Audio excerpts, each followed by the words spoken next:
Hello everybody, my name is Phantom, and today I'm going to be talking about Elden Ring. I'm going to be giving my thoughts on a couple of things. What I'm talking about is the meta PvP level for Elden Ring, and I'm also going to be talking a little bit about invasions and why they're kinda not as good in Elden Ring as they were in other games. I guess what I'll talk about first is why invasions really aren't that good. The reason invasions in Elden Ring aren't that good is because in older FromSoft games, in order to be invaded, you needed to do some sort of mechanic that would give you a buff.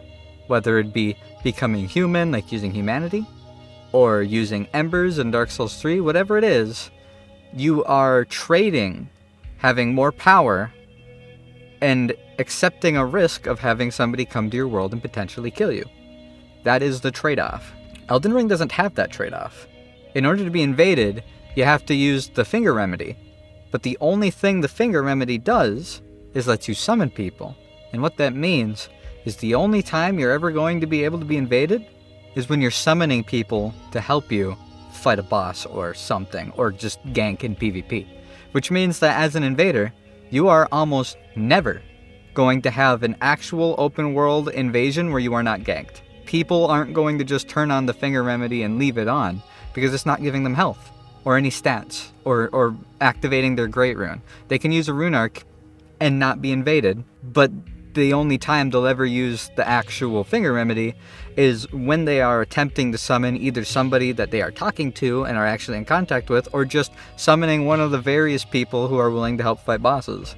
TLDR, you're not going to invade someone and not get ganked. And as much as some people love watching, gank fests or love watching gank spanks, the harsh reality is oftentimes the gankers don't get spanked. They usually just cheese the invader. So inherently, the only time you're really going to get to have fair PvP is in duels. And that's why I think so many people are talking about what the meta is for Elden Ring, because they want to know what level they need to be to actually get to enjoy PvP instead of just repeatedly being ganked.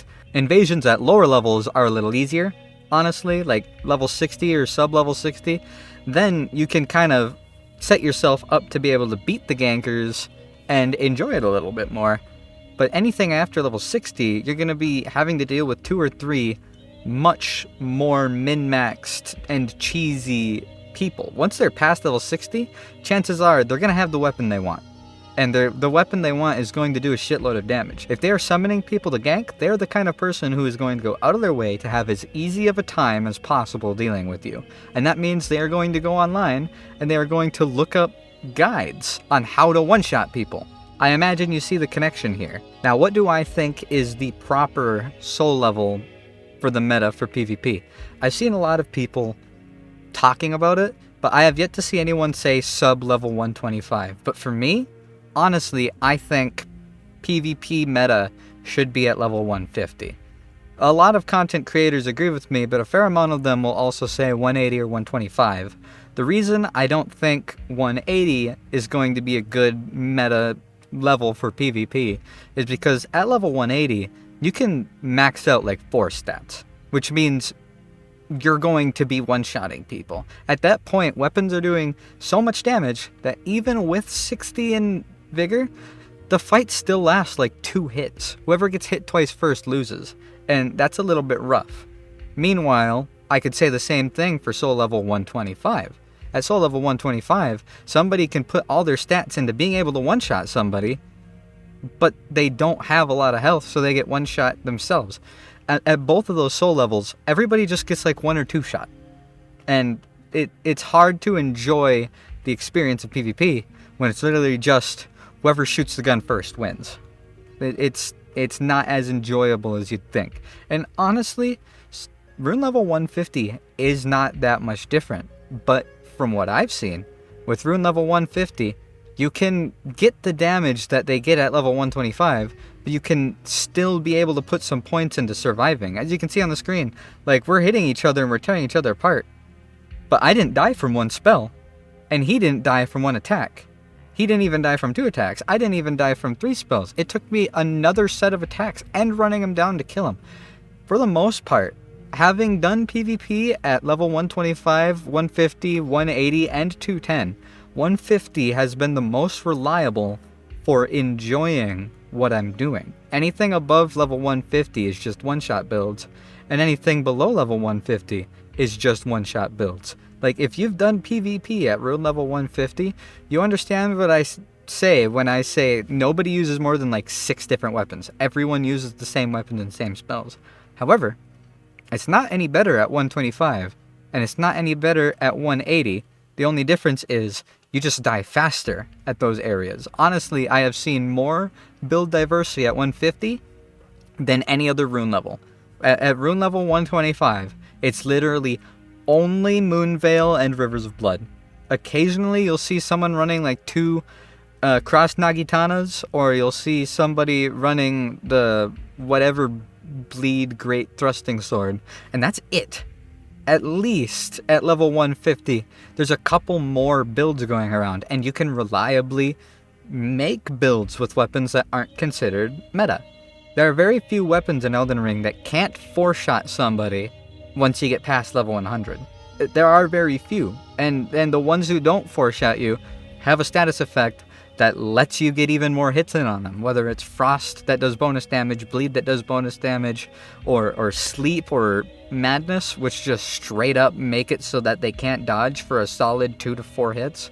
It's hard to have build diversity at a level where everything's optimized to one-shot. Like, the argument a lot of people have been saying for 125 is, we'll just put stuff into the damage you want and then get 60 health. Sure, but if you are 150, you have 25 more points to put into something like Endurance, so that you can put on heavier armor and get some actual poise and survive more than 1 attack. If you don't have the poise and the damage negation, 60 Vigor really isn't going to help you at all. That's why I honestly think 150 should be around where you are. There isn't a weapon that you can't build at rune level 150. Well, there are weapons that if you build them at rune level 125, you're choosing to be someone who can just get one-shot. And one-shot fights just isn't very fun to me. That's really all I had to say. I just thought I'd put my 2 cents out there.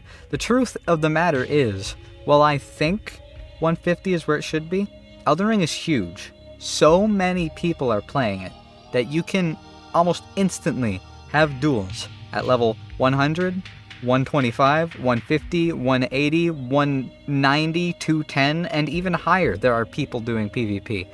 You won't have as much fun at some of those because you'll just go against the same thing over and over again, but you can still do it, and that's the point. And then if you're under rune level 100, you can do invasions. Especially if you're under rune level 60, you can do invasions. So whatever you choose to do, you're going to be able to do stuff. I just personally believe that 150 is the happy medium where you can enjoy what you're doing and not feel like you're constantly being one-shot. But if you want to watch me do some level 150 duels, consider giving me a like and subscribing to the channel. I've been uploading content of me doing duels. You can see it in the background. You saw when I recreated the Giant Dad build, and then you saw my meta crushing build where I punished all the Rivers of Blood users, and now you are watching my weapon showcase where I showed off the Watchdog staff that I uploaded today. So if that seems like the kind of content you'd enjoy watching, consider subscribing, and I'll see you very soon. Bye-bye.